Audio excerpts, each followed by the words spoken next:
Una nueva entrega de esta telenovela que hemos dado a llamar Cálculo desde los confines de la virtualidad desde el Parque Posada, especialmente para alumnos del ITS.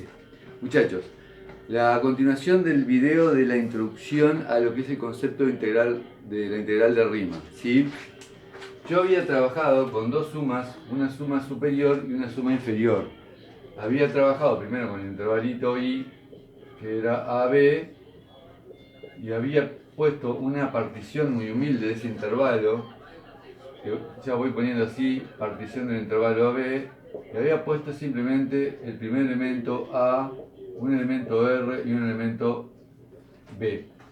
Evidentemente, si uno se quiere aproximar a la, llamémosle área en ese caso porque la función es positiva, pero puede no ser área, porque cuando vos tomás, observate lo siguiente, si vos tenés esta funcioncita acá,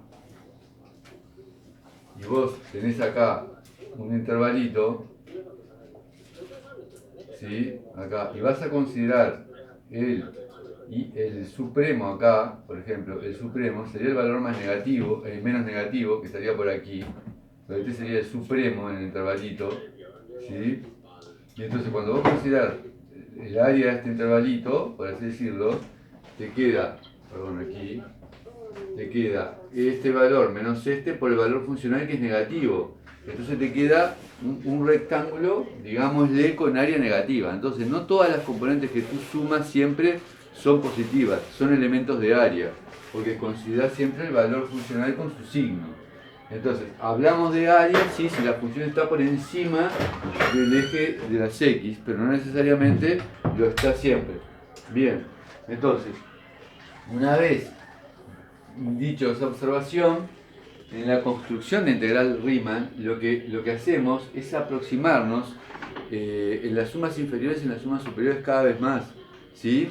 Entonces lo que hago es poner más puntos en la partición, es decir, hacer lo que se conoce como la partición más fina, poner acá A, R1, R2, R3 y Rn y acá B. Entonces lo que vamos a considerar es la longitud de cada intervalito multiplicado por el supremo ahí. Es decir, si yo agarro, por ejemplo, un intervalo I sub I que arranca en un R sub I y sigue en un R sub I más 1, voy a considerar ahí el supremo y el ínfimo de la función en el intervalo. El supremo de la función con X perteneciente a I sub I, que le voy a llamar, llamémosle M sub I, y voy a considerar también el ínfimo de F con X perteneciente a I sub I, que le voy a llamar M sub I, que no es el máximo y el mínimo, es el supremo y el ínfimo. Y entonces voy a considerar tanto la suma superior como las sumas inferiores. Y entonces, a medida que vos afinás la partición, lo que se demuestra es que la suma superior es creciente. Es decir, pasa lo siguiente, lo voy a borrar aquí. Suponete que vos hiciste una suma inferior para 3 puntos, ¿sí? Una suma inferior, una primera suma inferior. Aquí lo tenés, la primera suma inferior. Tomaste 3 puntitos. Ahora agregaste otro punto más a este, el R y otro R. Tenés 4. Entonces, calcular la suma inferior, te va a crecer. Vas a tener otra suma inferior que tenés aquí. Otra suma inferior que tenés aquí si agregás otro elemento. Es decir, a medida que vos afinás las particiones, las sumas inferiores van creciendo. Suponete que tenés por acá, digamos, van creciendo hasta un determinado valor S sub, no sé, N, ¿sí? Determinado. Bueno, calculaste una primera suma superior para estos 3 elementos. La suma superior siempre te va a dar más grande. Ojo, lo que estoy diciendo son teoremas. La primera suma superior, suponete que te da acá, para A, R y B. Siempre una suma superior te va a dar más grande que cualquier suma inferior. Ahora afinaste la partición, le pusiste, en lugar de 3 puntitos, le agregaste a este otro. ¿Qué va a pasar con la suma inferior? Va a decrecer. Aquí vas a tener S2, ¿sí? Después vas a tener S3, etcétera. Entonces van a tender de alguna forma a juntarse una con otra. Es decir, ¿Qué voy a hacer con las sumas, con los valores de las sumas inferiores? Voy a intentar que sea lo máximo posible. Es decir, voy a tomar el supremo de esas sumas inferiores con P perteneciente a las particiones del intervalo AB. Es decir, muevo todas las particiones y elijo el supremo de esas sumas inferiores. Y a esa expresión se le llama integral inferior entre A y B. A ese número se le va a llamar integral inferior. Después, ¿qué voy a hacer con las sumas superiores? Y tratar de tomar el ínfimo de las sumas superiores con P perteneciente a las particiones de AB. ¿Sí? Y a eso le voy a llamar integral superior. Evidentemente no tienen por qué ser iguales, o a priori no tendrían por qué serlo. Bueno, entonces, si, muchachos, si la integral inferior es igual a la integral superior, si pasa esta igualdad, se dice que la función es integrable según Riemann. Es decir, diremos que f es integrable Riemann. Y se nota así, f perteneciente a RAB. Quiere decir que, digamos, las sumas, el supremo de las sumas inferiores coincide con el ínfimo de las sumas superiores, ¿sí? El supremo de las sumas inferiores coincide con el ínfimo de las sumas superiores. Y a ese numerito se llama integral, es decir, que uno intenta acotar, por así decirlo, si la función es positiva, el área por debajo de la curva entre dos áreas, una que es mayor y otra que es menor, y tiende a que esas dos se igualen, y a ese numerito se le llama integral, bueno, no lo escribí. Cuando se cumple la igualdad, a cualquiera de los dos números se le llama integral de Riemann, del intervalo AB. Pero lo importante es que se dice que la función es integrable de Riemann. Eso abre la puerta para algunas preguntas. Pero hay funciones que no son integrables a Riemann, por ejemplo, porque si alguien está definiendo que algo sea integrable a Riemann, debe ser porque no hay funciones que no son integrables a Riemann. Bueno, sin querer meterme, digamos, en más teórico, digamos, porque uno seguiría por este camino, sacaría condiciones de equivalencia para demostrar que una función es integrable a Riemann. ¿Cómo continúa la teoría? Y parte así, que si f, digamos, una cierta función f1 es integrable a Riemann y f2 es integrable a Riemann, demuestra ciertas propiedades. Demuestra que f1 más f2 también es integrable a Riemann. Entonces esta es la hipótesis y esta es la tesis. Pero además, en la demostración, esta, llega a lo siguiente. Llega a lo que se conoce como linealidad. Que la integral de Riemann de la función f1 más f2 es igual a la integral de Riemann de AB de f1 más la integral de Riemann de AB de f2. ¿Sí? Convengamos que es una definición abstracta la integral de Riemann, si es un número. Bien, también demuestra que hipótesis si f es Riemann integrable a B y lambda un número real, la tesis es que lambda por f es Riemann integrable. Pero además, la integral de lambda por f de x entre a y b, fíjense que a veces no pongo el de x, ¿sí? Porque si no pongo el de x no necesito el de x. Bueno, esto es igual a lambda por la integral entre a y b de f de x de x. ¿Sí? Bien, sigue probando propiedades para poder caracterizar qué funciones son integrables. ¿Sí? Prueba, por ejemplo, la siguiente propiedad. Prueba de que hipótesis F1 y F2 pertenecientes a las funciones Riemann integrables, tesis, el producto F1 por F2 también es Riemann integrable. Prueba esa propiedad, ¿sí? Con la definición de supremo e ínfimo, ¿sí? También prueba lo siguiente, que si una función F1 es Riemann integrable y F2 es Riemann integrable y F1 es menor o igual que F2, tesis, la integral entre A y B de F1 es menor o igual que la integral entre A y B de F2, ¿sí? Esta propiedad también es importante, se llama monotonía de la integral. Después, ¿qué otra propiedad prueba? Borro aquí.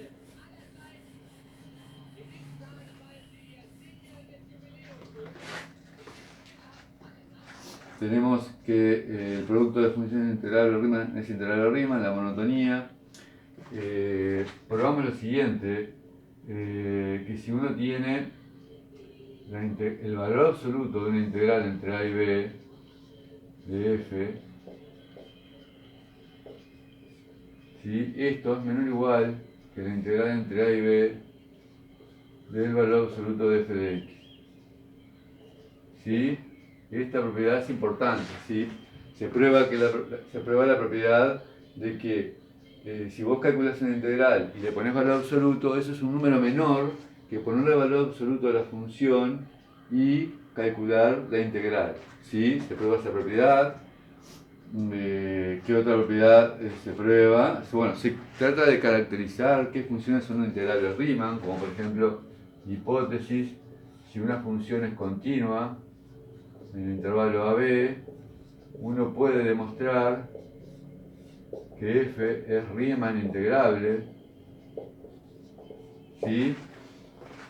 Y también hipótesis f creciente en el intervalo AB. Recuerden que siempre estamos hablando de funciones acotadas. Si una función es creciente en el intervalo AB, tesis f también es Riemann integrable. Entonces va caracterizando qué funciones se pueden, digamos, calcular su integral. Se puede asegurar que el supremo de la suma inferior coincide con el ínfimo de las sumas superiores. Entonces, claro, una vez que tiene uno toda esa batería abstracta, lo que tiene en su mente es cómo calcular esa integral, porque ya el concepto teórico lo tiene. Me estoy aproximando por áreas que están por debajo y áreas que están por encima, por así decirlo, y eso tiene un número, pero el tema es que no sé cómo calcular el número. Entonces, después que uno va caracterizando, en definitiva lo que quiere es decir, bueno, ¿y cómo calculo ese número? En el caso que podamos, en el caso que la función sea integrable de Riemann. Entonces, lo primero que uno observa es lo siguiente en esta construcción, observación. Lo que observa es que si vos tenés una función que es constante, mirá, una función constante, por más que tú tomes, suponete que tomas el intervalo AB y particionás el intervalo AB, ¿sí? Entonces, tanto el supremo como el ínfimo en cada intervalito va a valer lo mismo, ¿sí? El supremo y el ínfimo vale lo mismo. Entonces, cuando te aparezca la integral entre A y B de una función constante, bueno, por la definición, como tomás áreas de rectangulitos, sumás todas las áreas y te va a quedar el área del rectángulo, que es B menos A por K, donde te queda B menos A por K. Esto va a ser clave en alguna demostración. Entonces, ahora, ¿cuál es el problema? Una vez que yo tengo todas las propiedades, tengo caracterizada la integral de Riemann, tengo una idea de lo que es, de que es un número de alguna forma complejo y abstracto, lo que me va a preocupar es saber cómo calcular una integral de Riemann. Entonces, vayamos a ver cómo yo puedo calcular una integral de Riemann. Entonces, lo primero es Primero es lo que se conoce como función integral.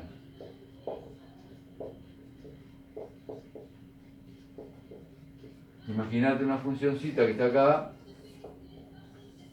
¿sí? Cualquiera, acá tenés A y acá tenés B. Y suponete que la función es integrable. Entonces, no sabes cómo, pero sabes que existe la integral, acá tenés X, y entonces vos definís una función que es f de X igual a la integral entre A y X de la función f de U de U. Aquí tienes U, aquí tienes f de U. Evidentemente, si la función es positiva, podés imaginarte que estás calculando el área que está ahí. Bien, lo primero es que esta función siempre es continua. F es continua. ¿Cómo pruebo que esa función es continua? Me muevo un poquitito. Recuerden que para probar que era continua podría ser lo siguiente. Podría calcular el límite de f de x más h cuando h tiende a 0 y esto me tiene que dar f de x. ¿Sí? Entonces, cuando yo haga f de x más h menos f de x, fíjense acá, muchachos, que cuando les pido ya el f de x más h, te queda la integral entre a y x más h de f menos la integral entre a y x de f. Ahora bien, hay una propiedad que no demostré, pero que es intuitiva.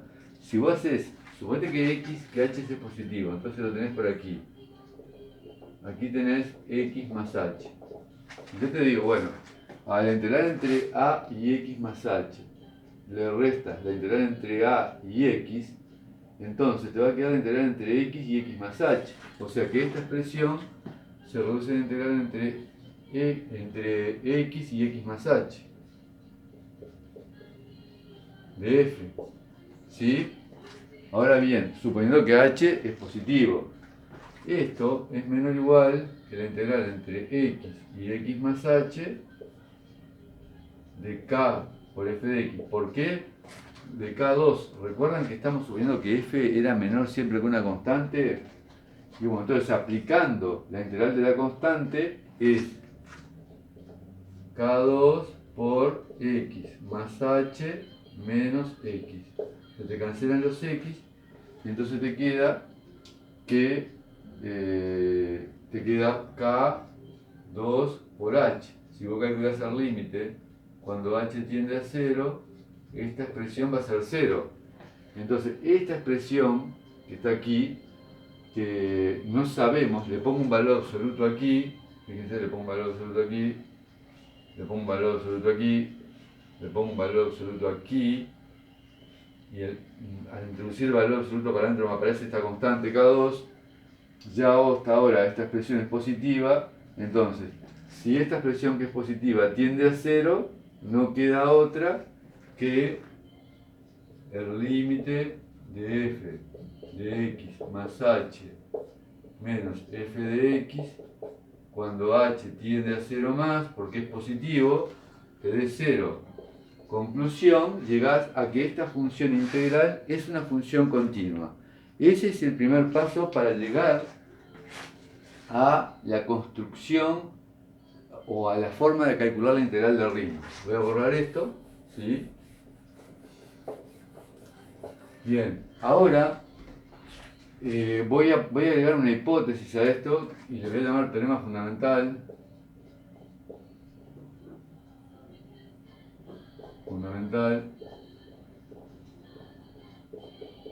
Voy a suponer que la función f es una función continua en el intervalo AB. ¿Sí? Y voy a trabajar con la función integral nuevamente. Tesis, la función integral es derivable, o sea, existe f', f de x es derivable, y f' de x coincide con f de x. ¿Sí? Este teorema se llama teorema fundamental. Y para demostrar este teorema voy a aplicar la definición de derivada, de la función derivada de f grande, que es el límite de f de x más h menos f de x sobre h cuando h tiende a 0. ¿Sí? Entonces, básicamente, en este límite tendríamos la integral de a x más h de f menos la integral de a x de f, ¿sí? Sobre h.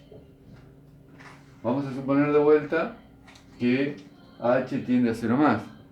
Entonces, de vuelta, la resta de estas dos integrales, la integral de a x más h y menos de a x, te va a quedar la integral entre x y x más h de f, ¿sí?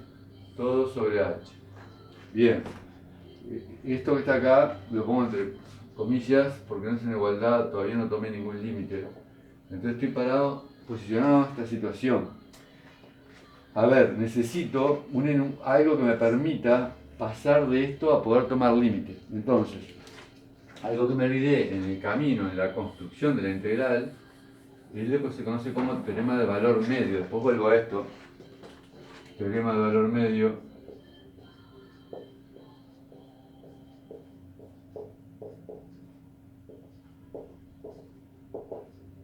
Que dice lo siguiente: hipótesis f es Riemann integrable. Tesis: la integral entre a y b de la función f es un f de c por b menos a, con c perteneciente al intervalo AB. ¿Sí?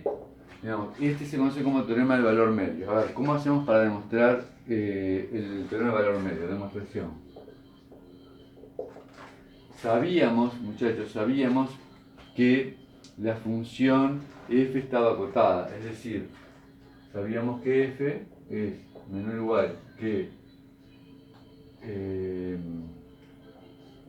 K1 y mayor o igual que K2. ¿Sí? Ahí va. Entonces, perdón, acá voy a agregar una hipótesis más que es continua. Continua. Entonces voy a borrar aquí y sabíamos que la función tiene máximo y mínimo. Ahora, por ser continua va a tener un máximo y mínimo. Las cotas superiores e inferiores son el máximo y el mínimo de la función. Máximo y mínimo. Entonces, puedo aplicar la monotonía de integral. La integral de esta expresión menor o igual que esta, menor o igual que esta. Es decir, la integral entre a y b de m es menor o igual que la integral entre a y b de f y es menor o igual que la integral entre a y b de m. Ahora, estas son constantes. Por lo tanto, por ser constantes te queda m por b menos a. Menor o igual que la integral entre a y b de f, y acá te queda también menor o igual que m por b menos a. Ahora sigo acá arriba, después acomodo, no, sigo acá, voy a tener que borrar el enunciado, voy a tener valor medio. Entonces, fíjense muchachos, acá b menos a es positivo, así que voy a dividir todo entre b menos a y me queda m menor o igual que 1 sobre b menos a por la integral entre a y b de f menor o igual que m. Al dividir entre b menos a desaparece, entonces te queda el mínimo y el máximo. Entonces fíjense, este valorcito es un valor que está entre el valor máximo de la función y el valor mínimo de la función. Por el teorema de Darboux,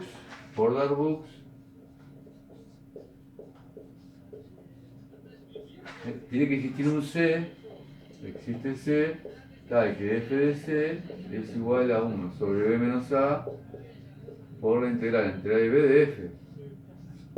Bueno, ahora pasas el b menos a multiplicando y te queda b menos a por f de c es igual a la integral entre a y b de f. Y acá concluye el enunciado del teorema de valor medio. Es decir, toda integral, en el caso que sea continua, se puede escribir como b menos a por el valor funcional en un punto que desconocemos, pero que existe. Fíjense que me apoyo en el teorema de Darboux. Ahora vuelvo para acá, muchachos. Acá, por el teorema del valor medio, aplico el teorema del valor medio y dice así. Esta integral es b menos a, menos este, o sea, es x más h menos x por un f de c sobre h, que ya estaba. Ahora fíjense, acá cancelo los x y cancelo los h, entonces me queda f de c. Ahora, mirá lo que decía el teorema de Darboux, que el c estaba en el intervalo AB, y el intervalo que estoy considerando aquí es a x más h, x más h, o sea que yo sé que tengo x menor o igual que c y menor o igual que x más h. Entonces te pregunto, cuando h tiende a 0, ¿sí? Porque estoy calculando el límite cuando h tiende a 0. Cuando h tiende a 0, ¿a qué tiende esto? X más h. A x. Entonces no queda otra que si tomás límite acá, tomás límite aquí, tomás límite aquí, esto tiende a x. Por lo tanto, y este límite me da f de x. Obvio que hice un caso particular para h tendiendo a 0 más, ¿sí? Y en definitiva, cuando tomara límite aquí, me va a dar f de x. Por lo tanto, llego a que la derivada de la función f grande es f chica, que es el teorema fundamental del cálculo integral, ¿sí? O sea, tengo en definitiva, voy a borrar aquí, que está un poco incompleto, está la idea, pero disculpen, en un video tan cortito no puedo hacer todo el desarrollo bien teórico. Está, digamos, la idea conceptual de que la derivada de la función integral es la función f chica siempre que f sea continua. Bien. Y bueno, y ahora entonces me pregunto por cómo calcular integrales y voy a lo que se conoce como regla de Barrow.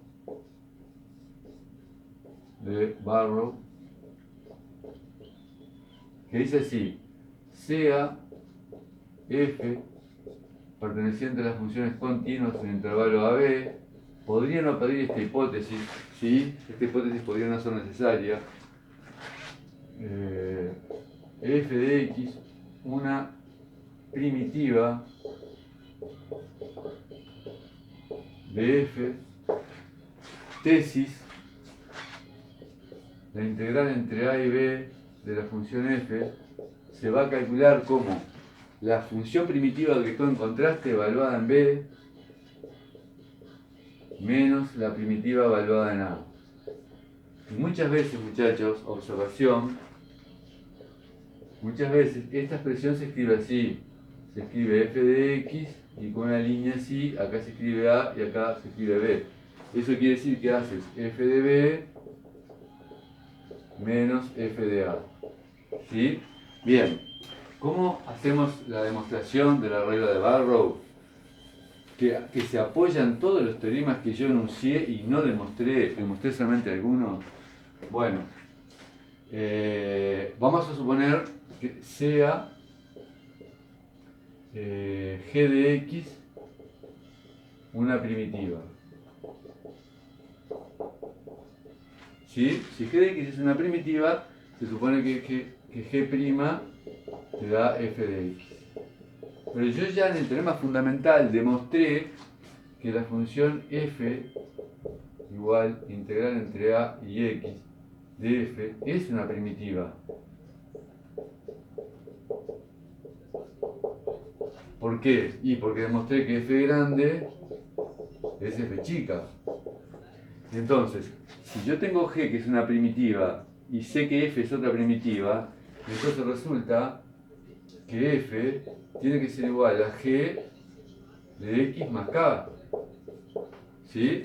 Porque son dos primitivas, entonces difieren de una constante. Es decir, que yo sé que la integral de a x de f, que es la primitiva, tiene que ser igual a g de x más k.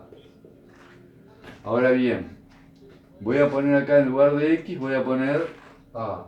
Si pongo en lugar de x, pongo a, me va a quedar la integral entre a y a de f, que vale 0, y acá te va a quedar g de a. O sea que te va a quedar g de a más K igual a 0, o sea que K vale menos G de A. Entonces ahora voy hacia allá, borro, que van a poder detener el video, ¿sí? Y en conclusión tengo que este K no es cualquier cosa si G es una primitiva, sino que es menos G de A, es decir que tengo que la integral entre A y X de F es una primitiva que alguien encontró menos G de A. O sea, es G de X menos G de A.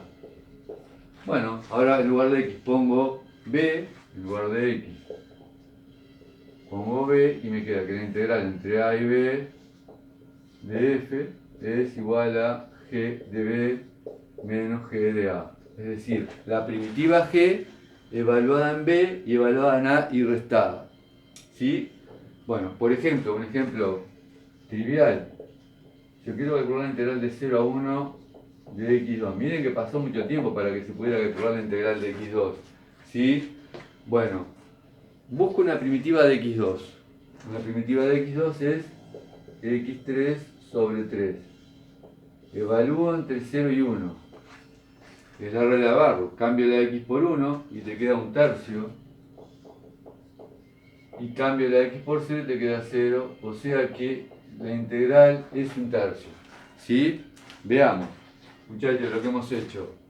Si yo dibujo la función x cuadrado, que es una parabolita, es así,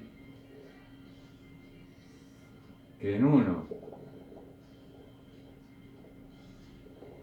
vale 1, ¿sí? Lo que he intentado hacer de alguna forma es tomar rectangulitos que estén por debajo, rectangulitos que están por encima, aproximarme y entonces definir el área, porque yo hasta el momento no tengo un concepto de área debajo de una curva.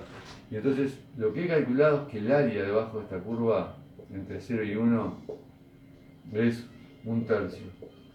Pasó mucho tiempo para que se pudiera llegar matemáticamente a este tipo de cosas que llamaban cuadratura, buscar áreas debajo de la curva. Pasó Arquímedes, pasó una cantidad, pasó Newton, un montón de matemáticos. Muchachos, espero que este video les sea útil, así que nos vemos en próximas ediciones de esto que hemos dado en llamar Cálculo para alumnos de ITS.